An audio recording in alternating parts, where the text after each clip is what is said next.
Hello, good afternoon. Yes, I'm Tina Reiber. I'm a teacher's trainer, I'm a choral conductor, and I work part-time at a secondary school that used to be a specialist performing arts school until very recently. And I'm coming to share some creative ideas for singing at Key Stage 3 with you, if I can do all of this at the same time. Now, what are the reasons for singing at Key Stage 3? Well, obviously the voice is an inbuilt instrument. It's free, it's portable, and everybody can use it to a certain extent. Singing enables the children to be active music makers rather than passive consumers.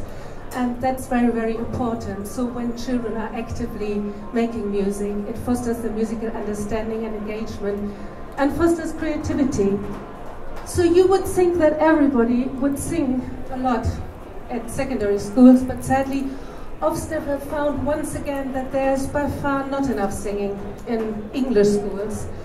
And the reason for that could be, for instance, that a lot of the secondary specialist teachers are instrumentalists rather than singers, and they feel a bit insecure about singing. And I think although there's a lot of good repertoire available, many teachers don't really know what they should use. And a lot of teachers are worried to sing with boys when their voices are breaking. And often singing is also being seen as uncool. Now, what can we do to nurture the singing at Key Stage 3?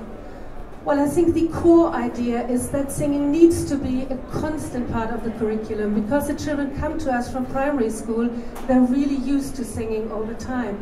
And then, you know, if we only sing with them at Christmas and for special occasions, it really drops out of their comfort zone. So we even set the expectations in Year 7 Introduction Day by doing some singing with the kids. We do Wonderwall with them, they love that. And then we sing really virtually in every music lesson. And if you just do it, you know, in the starter for 5 minutes, it remains something that the kids are used to. And then, you know, in Year 9, they won't go, we're not going to do that. So, you know, assembly is also a good place to sing, and maybe you could even have a school song or a few school songs that everybody knows and can share. Now, kids love opportunities to shine. Kids also love the X Factor and Britain's Got Talent. So, you know, doing singing competitions is a good way to get them to sing. So in Year 7, we do whole class singing competitions where they can choose a song and then they perform it to each other in front of a panel and can win a prize. Year 8, we ask them to do a talent show where they do things in small groups or as duets or even soloists. And in Year 9, we do rock school classes and concerts, and they go really down well with the boys. Now, talking about boys, it's actually fine to sing with the boys through adolescence as long as you keep it in a safe range, and that's sort of roughly F below to above middle C. It's really, really helpful for the boys when they lose the idea where the pitch is, to pattern the song. So, you know, if you go bello mama, eh, they go, what's that? If you go bello mama, eh, all of a sudden they can see where the pitch is. So you're changing the learning just from an auditory one to visual auditory one, and it's really, really helpful for the boys. So if you can get used to that, it's a good idea.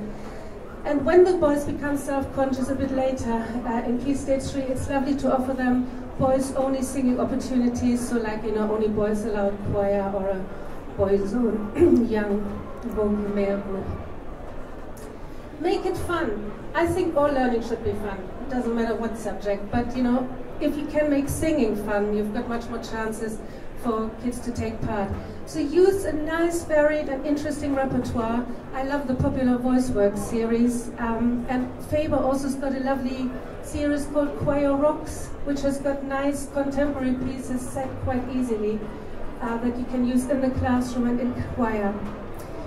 We are a musical future school, so I want an extra minute.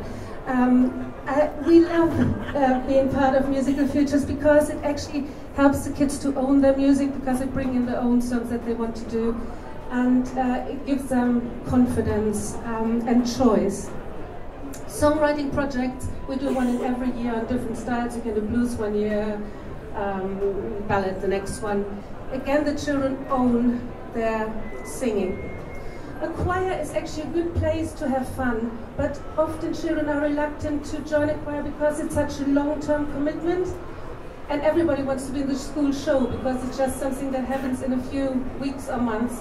So offering them taster choirs just for one term, you know, maybe gospel choir or glee club or madrigal choir, you know, lots of different styles that you can use. You might find that they enjoy it and they get hooked, and they'll be more likely to then join your regular choir afterwards. Sharing success, celebrating success is essential. Nowadays, to record something, it's so easy. You just pull out your smartphone, use your voice recording app, and then you can upload this recording to your computer. You can share it by emailing it to the kids. And we are also part of New Mu, which is another musical future thing, which it's like SoundCloud for schools, where you upload a performance, and it's a nationwide network, and there's a chart so kids can choose which of the songs are the best. That's absolutely brilliant. We also video the performances sometimes, and we've got flat screen TVs in our canteen, so all the school can see it at lunchtime. And again, show good singing in singing assemblies. And let me assure you, you do not have to be a brilliant singer to be a good singing leader. But if you need help, talk to your pari. They will hopefully want to help you, and get CPDs. There is Sing Up is still doing for the next couple of months some CPDs, and there are lots of private providers, and obviously here for Dragonfly training, because I'm running courses. You can all lift your hands now at the end anyway. So I've only had 7 minutes to talk to you. I hope that you found one or two good ideas. I have printed out this little presentation, so you can take it away with you if you like. And if I can sort of, help you with anything, I'd be very happy to. Thank you very much for your attention. Brilliant, final slide. We've got 2 minutes.